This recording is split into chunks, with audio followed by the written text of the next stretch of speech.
Doctor Rajkumar ನಮ್ಮ ವರನಟ, ನಮ್ಮ ಪ್ರೀತಿ ಅಣ್ಣವರು. ಅವರ ಹಾಡುಗಳಾಗಲಿ, ಅವ್ರ ಚಿತ್ರಗಳಾಗಲಿ ಅದನ್ನು ಕೇಳಿ ಬೆಳೆದವರು ನಾವೆಲ್ಲ. ನಾವೆಷ್ಟು ಕಲ್ತಿದ್ದೀವಿ, ಇನ್ನು ಕಲೀಲಿಕ್ಕೆ ಎಷ್ಟೊಂದಿದೆ. ನಾನೊಬ್ಬ ನ್ಯೂರಾಲಜಿಸ್ಟ್. ಅವರ ಹಾಡುಗಳ ಮುಖಾಂತರ ಒಂದು ಕಾಯಿಲೆ ಬಗ್ಗೆ ಒಂದು ಸಿಂಪಲಾಗಿ ಎಕ್ಸ್ಪ್ಲೇನ್ ಮಾಡ್ತೀನಿ ಕೇಳಿ. ನಿನ್ನ ಕಣ್ಗಳ ಬಿಸಿಯ ಹನಿಗಳು 100 ಕಥೆಯ ಹೇಳಿದೆ, ನಿನ್ನ ಪ್ರೇಮದ ನುಡಿಯ ಕೇಳಿ 100 ನೆನಪು ಮೂಡಿದೆ. ಈ ಹಾಡು ಕೇಳಿದಾಗ ನಿಮಗೆ ಅವ್ರ ತಂದೆ ಪಾತ್ರ ಒಂದು ಸ್ಟ್ರೋಕ್ ಪೇಷಂಟ್, ಒಬ್ಬ ಲಕ್ವಾ ಪೇಷಂಟ್ ಕಾಣಿಸ್ಕೊತಾರೆ. ಎಷ್ಟು ಚೆನ್ನಾಗಿ ಅಭಿನಯ ಮಾಡಿದ್ದಾರೆ ಅವರು.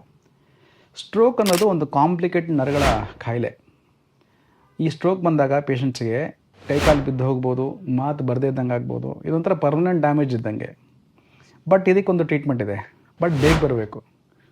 ಒಂದು ಬೇಗ ಬಂದಷ್ಟು ಟ್ರೀಟ್ಮೆಂಟ್ ಬೇಗ ಆದಂತೆ. ಈಗ ಹಾರ್ಟ್ ಅಟ್ಯಾಕ್ ಪೇಷಂಟ್ ಯಾವ ರೀತಿ ಬೇಗ ಬಂದ ಕೂಡಲೇ ಸ್ಟೆಂಟ್ ಹಾಕ್ತಾರೆ, ಇದೇ ರೀತಿ ಸ್ಟ್ರೋಕ್ ಪೇಷಂಟ್ಗೂ ಕೆಲವು ಇಂಜೆಕ್ಷನ್ಸ್ ಇರ್ತವೆ, ಕೆಲವು ಪ್ರೊಸೀಜರ್ಸ್ ಇರ್ತವೆ. ಇದರಿಂದ ಪೇಷಂಟ್ ಬದುಕೊಂತಾರೆ, ಚೆನ್ನಾಗಾಗ್ಬಿಡ್ತಾರೆ. ಅದಕ್ಕೂ ಅಣ್ಣವ್ರದ್ದೊಂದು ಹಾಡಿದೆ ಟೈಮ್ ಹೇಳಲಿಕ್ಕೆ.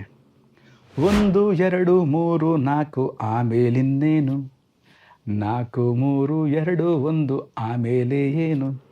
ಈ ಹಾಡಲ್ಲಿ ಅಣ್ಣವ್ರು ಏನು ಹೇಳ್ತಿದ್ದಾರೆ ಅಂದರೆ, ಟೈಮಿಂಗ್ಸು 4.5 ಗಂಟೆ ಒಳಗೆ ವಿಂಡೋ ಪೀರಿಯಡ್ ಅಥವಾ ಗೋಲ್ಡನ್ ಪೀರಿಯಡ್ ಅಂತ ಹೇಳ್ತೀವಿ ಸ್ಟ್ರೋಕ್ ಆದಮೇಲೆ. ಸೊ ಬೇಗ ಬಂದಷ್ಟು ಒಳ್ಳೆಯದು. ಬಿಕಾಸ್ ಡಾಕ್ಟ್ರುಗಳ ಪೇಷಂಟ್ ನೋಡಬೇಕು, ಡಯಾಗ್ನೋಸ್ ಮಾಡಬೇಕು, ಸ್ಕ್ಯಾನ್ ಮಾಡಬೇಕು, ಇಂಜೆಕ್ಷನ್ಸ್ ಕೊಡಬೇಕು, ಎಕ್ಸ್ಪ್ಲೇನ್ ಮಾಡಬೇಕು, ಬಹಳ ಕೆಲಸ ಇದೆ. ಬೇಗ ಬಂದಷ್ಟು ಒಳ್ಳೆಯದು. ಒಂದು ವೇಳೆ ನಾವು ಟ್ರೀಟ್ಮೆಂಟ್ ಸರಿಗೆ ತಗೊಳ್ಳದೆ ಹೋದರೆ ಅಥವಾ ಲೇಟಾಗಿ ಬಂದರೆ ಏನಾಗ್ಬೋದು, ಅದಕ್ಕೊಂದು ಹಾಡಿದೆ.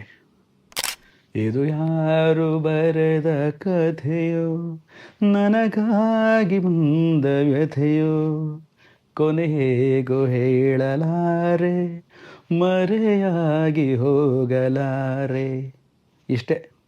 ಟ್ರೀಟ್ಮೆಂಟ್ ಬೇಗ ಮಾಡಿಸ್ಕೊಂಡ್ರೆ ಆದಷ್ಟು ಒಳ್ಳೆಯದು, ಇಲ್ಲದ್ರೆ ಕಷ್ಟ. ಅದಕ್ಕೆ stroke is an emergency. Window period is 4.5 hours. Come to hospital immediately. ನಮಸ್ಕಾರ.